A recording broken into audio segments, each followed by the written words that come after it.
लगभग 40 साल पहले जब सैटेलाइट्स नहीं थे, उस दौर में लोग जिस तरीके से कार चलाते समय नेविगेशन करते थे वह आपकी सोच को चौंका सकता है। सफर पर निकलने से पहले ड्राइवर को एक पारदर्शी प्लास्टिक मैप पर अपनी मंजिल ढूंढनी होती थी और फिर पेन से उस जगह पर निशान लगाना पड़ता था। इसके बाद उस निशान लगे हुए प्लास्टिक मैप को एक खास नेविगेशन डिवाइस में डाल दिया जाता था। यह नेविगेशन डिवाइस आज के नेविगेशन सिस्टम्स की तरह नहीं था जिसमें स्क्रीन पर मैप और दिशा निर्देश दिखते हैं। उस समय ये डिवाइस सिर्फ एक चमकती हुई रोशनी लाइट डॉट दिखाता था और वही डॉट आपकी कार की पोजीशन को दर्शाता था। जब आप मैप को डिवाइस में डालते थे तो आपको अपनी कार की शुरुआती लोकेशन को उस चमकती हुई रोशनी से मिलाना होता था। उसके बाद आप कार चालू करके निकल सकते थे। जैसे जैसे कार चलती थी वह चमकता हुआ डॉट मैप पर आगे बढ़ता था। जब वह डॉट आपके लगाए हुए निशान तक पहुंच जाता तो इसका मतलब था कि आप अपनी मंजिल तक पहुंच गए हैं। ये सब एक इनर्शियल नेविगेशन सिस्टम की मदद से होता था जो इलेक्ट्रॉनिक जायरोस्कोप के जरिए काम करता था। आज भी हवाई जहाजों के एडवांस नेविगेशन सिस्टम में इनर्शियल नेविगेशन को इमरजेंसी के लिए शामिल किया जाता है। आपको भले ही यह सिस्टम आज बहुत प्राचीन और साधारण लगे, लेकिन उस जमाने में यह काफी महंगा था। उस समय इसे लगवाने में करीब लगभग 15,000 रुपए लगते थे और ये 40 साल पहले की बात है। शुक्र है कि बाद में सैटेलाइट नेविगेशन आ गया, जिसकी वजह से आज आम लोग भी सिर्फ एक स्मार्टफोन से आसानी से नेविगेशन इस्तेमाल कर सकते हैं।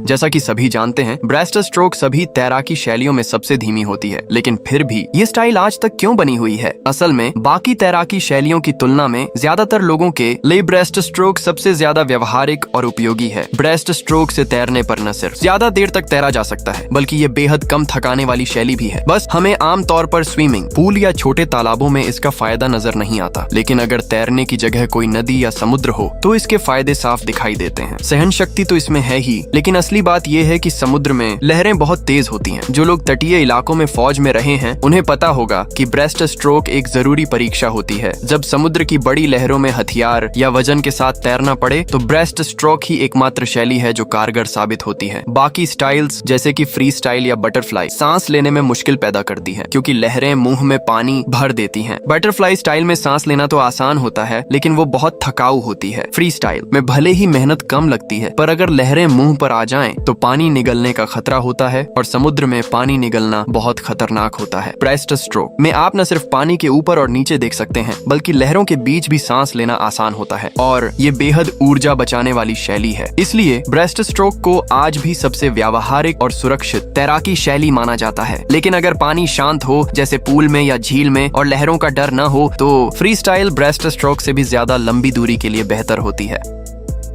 दुनिया की सबसे खतरनाक इमरजेंसी लैंडिंग में पायलट को अचानक पता चला कि विमान का अगला पहिया गलत दिशा में फंस गया है। पायलट समझ गया कि अगर ऐसी स्थिति में विमान की लैंडिंग की गई तो विमान निश्चित रूप से क्रैश हो जाएगा। लेकिन उस समय पायलट ने घबराहट नहीं दिखाई। उसने पहले विमान को 2 घंटे से ज्यादा समय तक आसमान में चक्कर लगवाए। जब ईंधन लगभग खत्म होने लगा तभी उसने धीरे धीरे विमान को नीचे उतारना शुरू किया। उस वक्त यह घटना हर मीडिया चैनल पर लाइव दिखाई जा रही थी। कई विशेषज्ञ इस बात का विश्लेषण कर रहे थे कि यह विमान किन किन तरीकों से क्रैश हो सकता है, और इससे भी बुरा यह था कि विमान की हर सीट से ये खबरें देखी जा सकती थीं। यानी विमान के यात्री अपने आखिरी पल की लाइव स्ट्रीमिंग देख रहे थे। पूरे विमान में निराशा और डर का माहौल था, लेकिन पायलट ने हार नहीं मानी। उसने बड़ी सटीकता से विमान को नीचे लाना शुरू किया और साथ ही उसने यह भी ध्यान रखा कि खराब पहिया जितना हो सके जमीन से दूर रहे। जब आखिरकार पहिए का जमीन से टकराना तय था तब सामान्यतः ऐसा पहिया टूट जाता, लेकिन पायलट ने अपनी बेहतरीन तकनीक से विमान की स्पीड इतनी कम कर दी कि पहिया उस झटके को सह पाया। अंत में विमान सुरक्षित लैंड कर गया। अब आप सोच रहे होंगे कि पायलट ने शुरू में 2 घंटे तक आसमान में चक्कर क्यों लगाए। पायलट ने बताया कि उसे भी 100% यकीन नहीं था कि वह विमान को सुरक्षित लैंड करा पाएगा। 2 घंटे तक उड़ान भरने का मकसद यह था कि ईंधन को खत्म किया जाए ताकि विमान हल्का हो जाए और अगर क्रैश होता भी है तो आग लगने की संभावना कम हो। इससे जमीन पर रेस्क्यू करना भी आसान हो जाता। वाकई में उस वक्त पायलट की ठंडी सोच और उसके अनुभव को सलाम करना पड़ता है।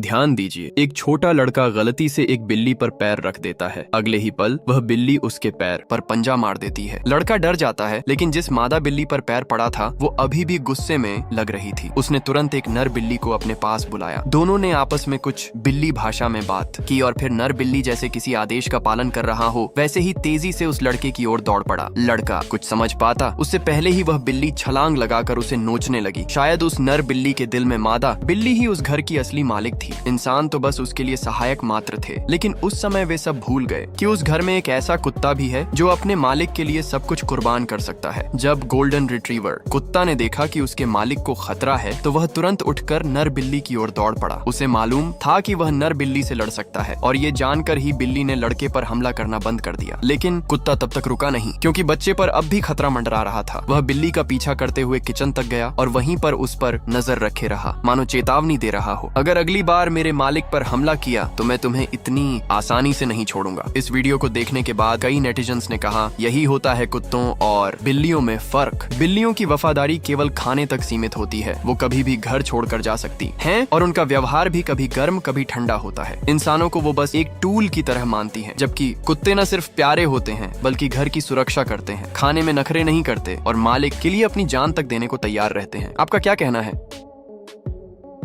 अमेरिकियों ने उस जमाने में एक ऐसा अजीब हथियार बनाया था जिसे कबूतर मिसाइल कहा जाता है। ये 20वीं सदी के सबसे अजीब हथियारों में से एक था। चौंकाने वाली बात यह है कि उस मिसाइल के अंदर 3 जिंदा कबूतर रखे जाते थे। क्यों? क्योंकि उस समय सटीक नेविगेशन सिस्टम नहीं था। जब मिसाइल दागी जाती थी तो वो सिर्फ अनुमान के आधार पर भेजी जाती थी। अगर निशाना चूक गया तो पूरी मिसाइल बर्बाद हो जाती थी। इसी समस्या को हल करने के लिए अमेरिका ने एक अनोखा तरीका निकाला। उन्होंने मिसाइल में एक तरह का कॉकपिट बनाया जिसमें 3 छोटी स्क्रीन लगी होती थी। अब इन स्क्रीन पर निशाने की तस्वीरें लगातार दिखाई जाती थीं। जिन 3 कबूतरों को इसमें रखा गया था उन्हें पहले से इस तरह ट्रेन किया गया था कि जैसे ही वो स्क्रीन पर एक तयशुदा लक्ष्य को देखते वो अपनी चोंच से उसे छूने लगते। उनकी चोंच पर एक टच डिवाइस भी लगाया गया था। जब कबूतर स्क्रीन पर दिख रहे लक्ष्य को छूते तो मिसाइल का दिशा संशोधन तंत्र डायरेक्शनल सिस्टम सक्रिय हो जाता और उसकी उड़ान दिशा उसी हिसाब से बदलती जाती, जिससे कि मिसाइल सीधा अपने लक्ष्य की ओर बढ़े। अब आप सोच रहे होंगे 3 कबूतर क्यों, सिर्फ एक क्यों नहीं? क्योंकि कबूतर इंसानों जितने समझदार नहीं होते, तो अगर कभी एक कबूतर गलती करता तो बाकी 2 की बहुमत राय के आधार पर मिसाइल का दिशा बदला जाता। फिर सवाल आता है, अगर तीनों कबूतर 3 अलग अलग दिशाएं दिखाएं तो? ऐसा बहुत कम होता, क्योंकि कबूतर ट्रेंड होते थे लेकिन 100% सटीकता की गारंटी नहीं थी। यही वजह थी कि